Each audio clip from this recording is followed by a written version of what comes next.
Friends, ഇന്നത്തെ വീഡിയോയിൽ mainly discuss ചെയ്യാൻ പോകുന്നത് കർണാടകത്തിൽ BSc നഴ്സിംഗിന്റെ എൻട്രൻസ് എക്സാമിനെ കുറിച്ചിട്ടാണ്. ഓൾറെഡി നമ്മുടെ യൂട്യൂബിൽ വീഡിയോ അപ്ലോഡ് ചെയ്തിട്ടുണ്ടായിരുന്നു ഇതിന്റെ ബോണസ് പോയിന്റ്, അതായത് നമ്മൾ ഇതിന്റെ കോച്ചിങ് കൊടുക്കുന്നുള്ളത് എന്നുള്ളത്. അപ്പോൾ കോച്ചിങ്ങിന്റെ പരിപാടിയിലാണ് നമ്മളിപ്പോൾ ഉള്ളത്. ഈ വരുന്ന ഏപ്രിൽ 16-നും 17-നും ആണ് നിങ്ങളുടെ എക്സാം നടക്കുന്നത്. ഫിസിക്സ്, കെമിസ്ട്രി, ബയോളജി 3 സബ്ജക്റ്റുകളാണ് എക്സാമിന് ഉണ്ടായിരിക്കുക. 60 മാർക്ക് വെച്ചിട്ടാണല്ലോ ചോദ്യ പേപ്പർ ഉണ്ടാവുക. അപ്പോൾ എങ്ങനെ ഈസി ആയിട്ട് നമുക്ക് KCET എൻട്രൻസ് എക്സാം ക്രാക്ക് ചെയ്യാൻ പറ്റും?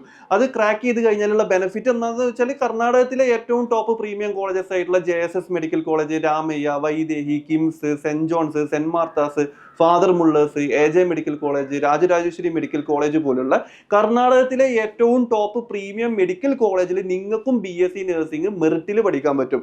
അവിടെ വരുന്ന 60% സീറ്റും മെറിറ്റ് സീറ്റ് ആണ്. അതായത് 1,40,000 രൂപ വാർഷിക ഫീസ് കൊടുത്തിട്ട് നിങ്ങൾക്ക് BSc നഴ്സിംഗ് പഠിക്കാൻ പറ്റും. അപ്പൊ എങ്ങനെ ആയാലും ഒരു പ്രീമിയം മെഡിക്കൽ കോളേജിൽ പഠിച്ചിറങ്ങുമ്പോൾ നിങ്ങൾക്ക് ഫുഡ് ആൻഡ് അക്കോമഡേഷൻ ഉൾപ്പെടെ നിങ്ങൾക്ക് ഒരു 8 ലക്ഷം രൂപ 9 ലക്ഷം രൂപയുടെ ഉള്ളിൽ പഠിച്ചിറങ്ങാൻ പറ്റും. അപ്പോൾ നമ്മുടെ യൂട്യൂബിൽ നമ്മൾ വീഡിയോസ് അപ്ലോഡ് ചെയ്യാൻ പോവുകയാണ് നിങ്ങൾക്ക് വേണ്ടിയിട്ട്. അപ്പോൾ ഇന്ന് ഞാൻ ഇൻവൈറ്റ് ചെയ്യാൻ പോകുന്നത് ഫിസിക്സിന്റെ സാറിനെയാണ്. സഫ്വാൻ സാറാണ് നിങ്ങൾക്ക് വേണ്ടിയിട്ട് ഫിസിക്സിലെ എല്ലാ ചാപ്റ്റേഴ്സും ക്ലാസ് എടുത്തിരുന്നത്. അപ്പോൾ പുള്ളിനെ നമുക്ക് ഇൻവൈറ്റ് ചെയ്യാം. സാറേ നമസ്കാരം. നമസ്കാരം. High guys. ഓക്കെ, അപ്പോൾ നമ്മൾ ഫിസിക്സിൻ്റെ അനാലിസിസിലോട്ട് പോവാണ്. അവിടെ നമ്മൾ ഏതൊരു എൻട്രൻസ് എക്സാം നോക്കിക്കഴിഞ്ഞാലും ഫിസിക്സ് ആണ് അവിടെ നമ്മളെ റാങ്ക് നിർണ്ണയിക്കണേ എന്നുള്ളതാണ്. അപ്പോൾ നമ്മൾ ഇപ്പോൾ നീറ്റ് എക്സാം ഒക്കെ നമ്മൾ നോക്കുന്ന സമയത്ത് സാറേ ഇപ്പോൾ കെമിസ്ട്രി, ബയോളജി, ഫിസിക്സ്, അപ്പോൾ നമ്മുടെ റാങ്ക് ലിസ്റ്റ് എടുത്ത് നോക്കുമ്പോൾ ആ റാങ്ക് ലിസ്റ്റിൽ ടോപ്പിൽ ഉണ്ടാവുക ആരാന്ന് വെച്ചാൽ ഫിസിക്സിൽ കൂടുതൽ മാർക്ക് സ്കോർ ചെയ്തത്. കാരണം എന്താണെന്ന് വെച്ച് കഴിഞ്ഞാൽ കെമിസ്ട്രിയും ബയോളജി ഒക്കെ നിങ്ങൾക്ക് എല്ലാവർക്കും ഏകദേശം ഒരേ ലെവലിൽ സ്കോർ ചെയ്യാൻ പറ്റും. ബട്ട് ഫിസിക്സ് എല്ലാ കുട്ടികൾക്കും ഒരേപോലെ സ്കോർ ചെയ്യാൻ പറ്റണമെന്നില്ല. അപ്പോൾ ആരാണോ ഫിസിക്സിൽ കൂടുതൽ സ്കോർ ചെയ്യുന്നത് ഓലായിരിക്കും ആ എൻട്രൻസ് ക്രാക്ക് ചെയ്യാൻ പോകുന്നത്, അല്ലേ?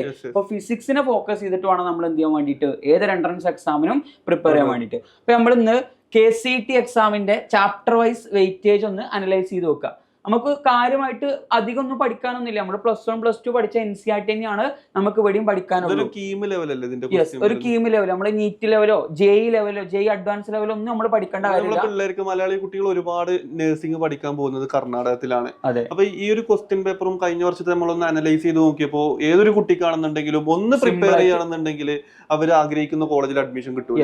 സിമ്പിൾ ആയിട്ട് അഡ്മിഷൻ എടുക്കാൻ പറ്റും. നമ്മൾ ഭയങ്കര JEE അഡ്വാൻസ് ലെവൽ നോളജ് ഒന്നും നമുക്ക് അവിടെ ആവശ്യം വരുന്നില്ല. അപ്പോൾ നമ്മൾ വളരെ ഒന്ന് ഫോക്കസ് ചെയ്ത് പഠിച്ചു കഴിഞ്ഞാൽ നമുക്ക് വളരെ സിമ്പിളായിട്ട് നല്ലൊരു മെഡിക്കൽ കോളേജിൽ എന്ത് ചെയ്യാൻ പറ്റും, നഴ്സിംഗിന് അഡ്മിഷൻ എടുക്കാൻ പറ്റും. അപ്പോൾ നമ്മൾ +1 ചാപ്റ്റേഴ്സ് നോക്കിക്കഴിഞ്ഞാൽ നോക്കടാ, കൈനറ്റിക് തിയറി എന്ന് പറഞ്ഞ ചാപ്റ്ററിനാണ് ഹൈ വെയിറ്റേജ് കാണുന്നത്. കണ്ടങ്ങൾ 4 to 5% വെയിറ്റേജ് വരുന്നത് കൈനറ്റിക് തിയറിയിലാണ്, അല്ലേ? അതേപോലെ തന്നെ ഉണ്ടോ തെർമോഡൈനാമിക്സിൽ 4 to 5% വെയിറ്റേജ് വരുന്നുണ്ട്. എന്നാൽ നമ്മളെ സോളിഡ്സ് പോലെയുള്ള ചെറിയ ചെറിയ ചാപ്റ്റേഴ്സ്, ഫിസിക്കൽ വേർഡൊന്നും നിങ്ങൾ പഠിച്ചിട്ടില്ലെങ്കിലും പ്രശ്നമില്ല, ചെറിയ ചാപ്റ്ററാണ്, അതൊന്നും കാര്യമായിട്ട് പഠിക്കാനില്ല. സോളിഡ്സ് പോലെയുള്ള ചെറിയ ചാപ്റ്ററുകളൊക്കെ ഒന്ന് ഫോക്കസ് ചെയ്ത് പഠിച്ചാൽ അതായത് യൂണിറ്റ്സ് ആൻഡ് മെഷർമെന്റ്സ് 1 to 2% ആണ് വെയിറ്റേജ് വരുന്നത്. അപ്പോൾ +1 നമ്മൾ ഫോക്കസ് ചെയ്യേണ്ടത് ഇതാ നമ്മുടെ കൈനറ്റിക് തിയറി, തെർമോഡൈനാമിക്സ്, അതുപോലെ work energy, power, waves, straight line, plane പോലുള്ള ചാപ്റ്റർ, ഇതിനൊക്കെ നമുക്കൊരു 3 to 4% വെയിറ്റേജ് ആണ് കാണിക്കുന്നുണ്ടാവുക. അപ്പോൾ തെർമോഡൈനാമിക്സും കൈനറ്റിക് തിയറിയും മാത്രം ഏകദേശം 8 ക്വസ്റ്റ്യൻസ് 2024 KCET എക്സാമിനകത്ത് ചോദിച്ചിട്ടുണ്ട്. ടോട്ടല് 60 ക്വസ്റ്റ്യൻസ് ആണ് ഫിസിക്സിൽ ഉണ്ടാവുക. 60 മാർക്കിൽ 8 മാർക്കും ഒരു ചാപ്റ്ററിന്. യെസ്, അതെ.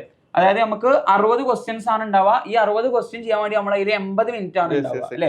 യെസ്. നീറ്റ് എക്സാമിന് നമുക്ക് ഇത്ര ടൈം ഇല്ല, അതിനേക്കാൾ കുറച്ചുകൂടെ ടൈം നമുക്ക് KCET എക്സാമിന് കിട്ടുന്നുണ്ട് എന്നുള്ളത് ഇതിന്റെ ഒരു അഡ്വാൻറ്റേജ് ആണ്. +2 നോക്കിയടാ, ഇലക്ട്രോസ്റ്റാറ്റിക്സിൽ വരുന്ന ഇലക്ട്രിക് ചാർജസ് ആൻഡ് ഫീൽഡ്സ് എന്ന് പറഞ്ഞ ചാപ്റ്ററും അതേമാതിരി ഇലക്ട്രോസ്റ്റാറ്റിക് പൊട്ടൻഷ്യൽ ആൻഡ് കപ്പാസിറ്റീസ് എന്ന് പറഞ്ഞ ചാപ്റ്ററും, ഈ 2 ചാപ്റ്ററൊന്നും കൂടെ 8 ക്വസ്റ്റ്യൻസ് 2024 മാത്രം ചോദിച്ചിട്ടുണ്ട്. രണ്ടൊരൊറ്റ ടോപ്പിക്കാണ് ഇലക്ട്രോസ്റ്റാറ്റിക്സ്. ആ 2 ചാപ്റ്റർ മാത്രം പഠിച്ച സാറേ 8 മാർക്ക് നമുക്ക് എന്ത് ചെയ്യാൻ പറ്റും, നല്ലൊരു മാറ്റം വരും. 8 മാർക്ക് എന്ന് പറഞ്ഞാൽ റാങ്ക് 1000, 2000 ഒക്കെ ലെവൽ കൂടാനൊക്കെ ചാൻസ് ഉണ്ട്, അല്ലേ?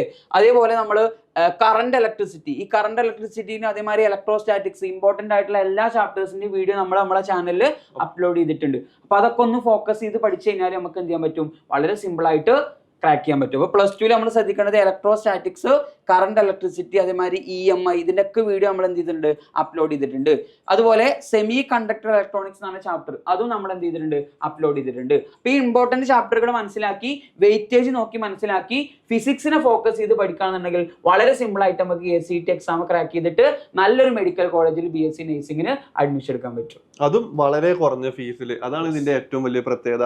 അപ്പോൾ നിങ്ങൾക്ക് ഇതിന്റെ വീഡിയോസ് മാത്രമല്ല നമ്മുടെ ഓൺ ടീച്ചേഴ്സ് ടീം വാട്സപ്പ് ഗ്രൂപ്പിൽ അവൈലബിൾ ആണ്. എല്ലാ എല്ലാവരും വാട്സപ്പ് ഗ്രൂപ്പിൽ KCET ക്രാക്ക് ചെയ്യാൻ, അതായത് നല്ല കോളേജിൽ നഴ്സിംഗിന് ഗവൺമെന്റ് മെറിറ്റ് സീറ്റിൽ പഠിക്കാൻ താല്പര്യപ്പെടുന്ന കുട്ടികൾ വാട്സപ്പ് ഗ്രൂപ്പിൽ അംഗമാവുക. അതിൽ കംപ്ലീറ്റ് ആയിട്ട് നമ്മൾ ഓരോ ചോദ്യപേപ്പർ നമ്മൾ തന്നെ തയ്യാറാക്കുന്ന ഓരോ മോഡൽ ക്വസ്റ്റ്യൻ പേപ്പേഴ്സും അതിൽ ഓരോ ഡെയിലി നമ്മൾ ഡിസ്കസ് ചെയ്യുന്നുണ്ടാവും. അപ്പോൾ അതൊക്കെ ഒന്ന് പ്രിപ്പയർ ചെയ്യുകയാണെന്നുണ്ടെങ്കിൽ നിങ്ങൾ ആഗ്രഹിക്കുന്ന ഏറ്റവും ടോപ്പ് കോളേജിൽ തന്നെ നിങ്ങൾക്ക് 2025 കർണാടകത്തിൽ ഒരു BSc നഴ്സിംഗ് ഉറപ്പാണ്. അപ്പോൾ എല്ലാവരും പ്രിപ്പയർ ചെയ്യുക. അപ്പോൾ അടുത്ത വീഡിയോയിൽ കാണുന്നത് വരെ ബൈ.